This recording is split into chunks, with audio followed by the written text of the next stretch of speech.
एहसानुल मलिक सम्मानियों से आज मैं हूँ यादव शक्ति पत्रिका के कार्यालय में। आज यहाँ माता सावित्रीबाई फुले का 190 जयंती मनाई जा रही है।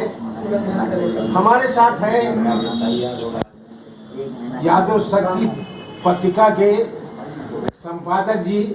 मैं उनसे जानना चाहूँगा कि माता सावित्रीबाई फुले ने आज से 190 साल पहले जो शिक्षा की एक अलख जगाई थी, उसमें कितनी परेशानी आई होगी और क्या क्या तकलीफें उन्होंने उठाई है।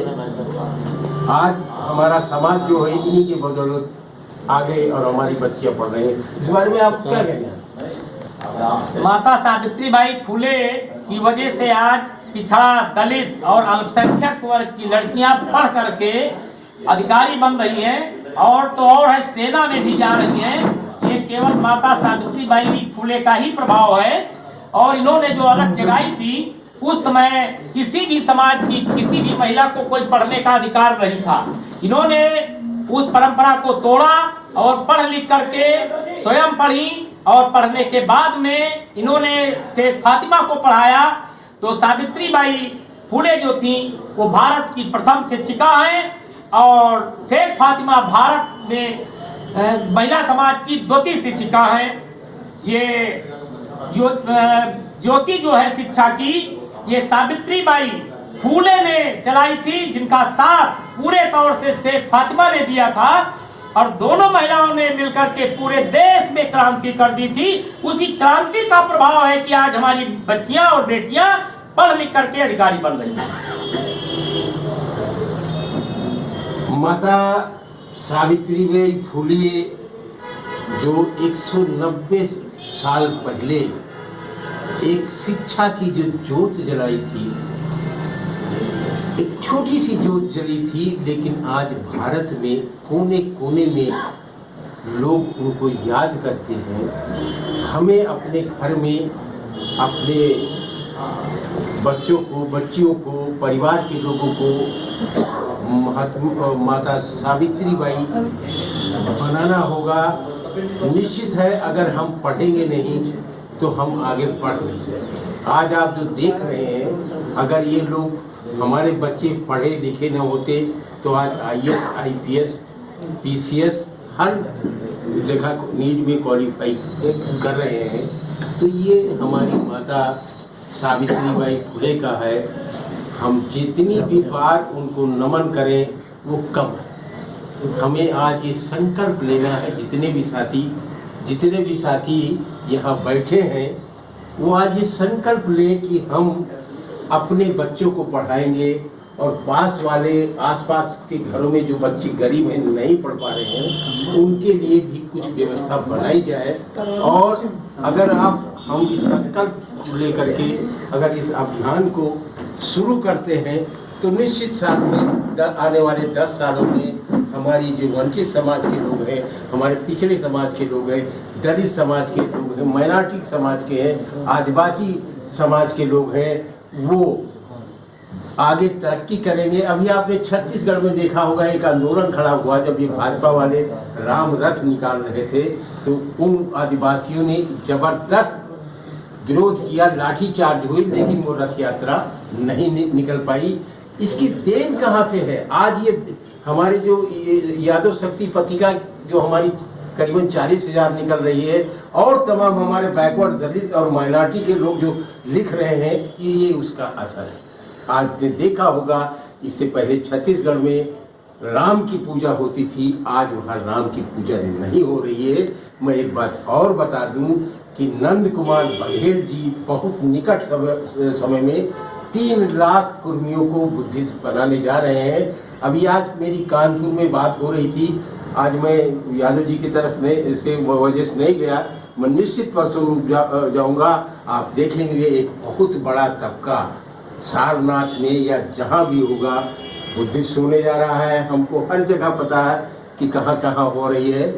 हमें अब चाहिए कि हम प्रेरित करें, हमने कल भी परसों भी अपने तमाम ये मजहब के ठेकेदार, दीन के ठेकेदार और दलाल नेता मुसलमानों को बिल्कुल एक्सपोज किया है। हम इस पे भी लगे हैं। हम जानते क्या है, हम सिर्फ शिक्षा और विज्ञान पर विश्वास करते हैं। हम अगर कमाएंगे नहीं तो खाएंगे नहीं। ना अल्लाह मियाँ हमको पूरा करेगा, ना भगवान पूरा करेगा, कोई नहीं पूरा करेगा। अगर हम खेत नहीं बोएंगे तो हमको अनाज नहीं मिलेगा। हम स्कूल नहीं जाएंगे तो हम शिक्षित नहीं हो सकते, कोई कुछ नहीं करे। तो ये सब बकवास की बातें हैं। हमें कुल मिला करके आज आपको संकल्प लेना है कि हम अपने बच्चों को पढ़ाएंगे, चाहे आधी रोटी मिले न मिले, लेकिन ये संकल्प लेना है। अगर हम इतने लोग हैं और हम तमाम यूपी के दौरा कर रहे हैं और सभी जगह हमारा एक अभियान है कि भाई अपने बच्चों को पढ़ाओ। हम अगर आज पढ़े लिखे नहीं होते, राजवीर नहीं पढ़े होते, हमारे कुशवाहा जी नहीं पढ़े होते, तो शायद हम इस समाज में आकर बोल भी नहीं सकते। हमको सावित्रीबाई फुले पता ही नहीं होता, हमको शेख फातिमा का पता नहीं होता, पेरियार साहब को पता नहीं होगा, छत्रपति साहू जी महाराज को हमें पता नहीं होता। तो हम लोगों ने एक प्रयास किया जाने की माता सावित्रीबाई क्या है, अम्बेडकर साहब क्या है। तो हमें इस बात को हर गांव में पहुंचाना होगा। हमें हर महापुरुष अपने जो है उनकी तस्वीर अपने घर में ऐसी जगह लगाओ कि घुसते लोगों को पता चल जाए कि हमारे ये महापुरुष है और इसमें हमारी मनुवादियों की दाल नहीं गलेगी। तो संभव हो सके तो आप अपने घर में भी आगे एक पत्थर लगा दीजिए महात्मा बुद्ध का, या जिसका भी लगाना चाहते हैं, बाबा साहब का लगाना चाहते हैं, जिसका भी लगाना चाहते हैं। हमें एक अभियान चलाना होगा कि हम हर गांव हर घर में महात्मा बुद्ध की फोटो लगे, माता सावित्रीबाई फुले की लगे, अम्बेडकर साहब की लगे, और जितने भी मेरे पुरुष पेरियार ललित सिंह यादव की लगे, राम स्वरूप वर्मा की लगे, फूलन देवी की तो जरूर लगाओ, जो आज भले ही मनुवादी व्यवस्था इनको इतिहास से गायब कर रहा है, लेकिन अभी वो करोड़ों में जिंदा है। जुल्म के खिलाफ जो उन्होंने किया है उसका एक इतिहास है। हमें हर जगह फूलन देवी भी पैदा करना होगा। अगर हम इसको नहीं पैदा कर पाए तो अभी हम हजारों साल गुलाम रहेंगे। आप लोग जो आए, तमाम लोगों ने ये जो विचार किया और सब कुछ हुआ, इसका एक इतना असर होगा कि जब आप लोग जाएंगे तो कम से कम मेरे इस समय करीबन 2 लाख से ऊपर मेरे साथ जो जुड़े हैं। वैसे यूट्यूब पर तो मुझको करोड़ों लोग देखते हैं, लेकिन जब इन 2 लोगों के पास मेरा संदेश जाता है, बैकवर्ड का, दलित का, माइनॉरिटी का, तो मैं मानता हूँ कि ये 2 लाख लोगों में कम से कम 5 लोगों ने इस पर जरूर सोचना शुरू किया होगा।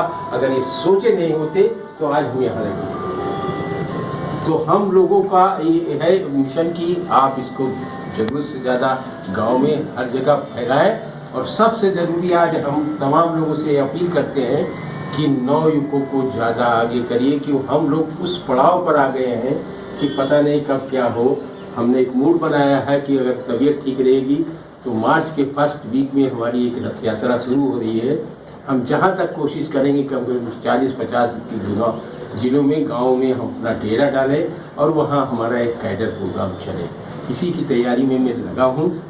और जहाँ भी बैकवर्ड, दलित, माइनॉरिटी का कार्यक्रम होता है, हमें अगर पता चल जाता है या फ़ोन आ जाता है तो मैं निश्चित रूप से जाता हूँ कि हमारी आवाज़ कोई उठाता नहीं है। और मैंने भी ये संकल्प ले लिया है कि जो हमारी आवाज़ नहीं उठाते हैं वो उनकी आवाज़ मैं भी नहीं उठाऊँगा। अगर आप मेरे YouTube पर सम्मान न्यूज़ देखेंगे, पिछड़ा समाज देखेंगे, तो आपको कोई पंडित जी, ठाकुर साहब और भैया साहब, जब वो हमारा नहीं छापते हैं तो मैं भी छापूँगा। ये हमारा कोई बिजनेस नहीं है।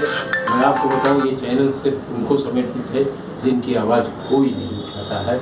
अभी देखिए, मैं जा रहा हूँ चारबाग में एक प्रोग्राम है और एक यात्रा पहुँच चुकी होगी, बछरामा से आ रही यहाँ विशाल पार्क में, उसको भी मुझे कवरेज करना है। तो मैं बैठता थोड़ा, मैं क्षमा चाहूँगा लोगों से। और जहाँ भी कार्यक्रम हो, 10 ही आदमी बैठे और आप मुझको फ़ोन ज़रूर करें। आज यहाँ आप बैठे हैं, इतने लोग सुन रहे हैं और शाम को इसको करोड़ों लोग सुनेंगे, कि करोड़ों लोग इसको देखेंगे कि यहाँ आप लोगों को महसूस भी हो रहा होगा जो जुड़े हुए हैं कि सारे कार्यक्रम हमारे वहाँ पहुँच रहे हैं। तो निश्चित रूप से अगर हम लोग ईमानदारी से एक मतलब प्रयास कर देंगे तो हम बदलेंगे।